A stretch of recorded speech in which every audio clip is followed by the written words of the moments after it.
ሰላም ማም ሰርፕራይዝ ዴሊቨሪዎች ነን ካሰላ። ዛሬ የሰራንላችሁ ቪዲዮ አንድ ከሀገር ውጭ ያለች እህታችን ልጇን በዚህ አይነት መልኩ ሰርፕራይዝ አድርጋለች።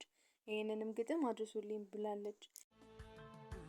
ቢቸግረኝ እንጂ ማጀቴ ባይሞላ ከጉያ አውጥቼ ቢያሳድግሽ ሌላ ጠልቼሽ አይደለም ልጄ እኔ ድካም ናፍቆት ውሎ አድሮ ሰጥቶኛል ህመም ወይ ማጀት አይሞላ ወይ አብሬሽ አልሆንኩ ይነጋል ይመሻል ሁሌ እንደናፍቅ 9 ወር አርግዤ እንደናት ቢይዝሽ ፍቅር መቼ ያኖራል ጡቴን ሳላጠብሽ ጠልተሽኛል እንዴ አይተሽ እንደጠላት እኔም ይሰማኛል ወልጄ እንደጣልኳት ከሀገር የሄድኩት ርቄ እንዲደላሽ መቆሳቆል ሊቀር በድሎት ላኖርሽ ይቅርታ ደግሜ ከሁሉ አብልጬ እመጣ ይሆናል ከልቤ ቆርጬ በርበሩን አትይ ጠንከር በይልኝ እስካገኘሽ ድረስ ክፉ አይንካብኝ።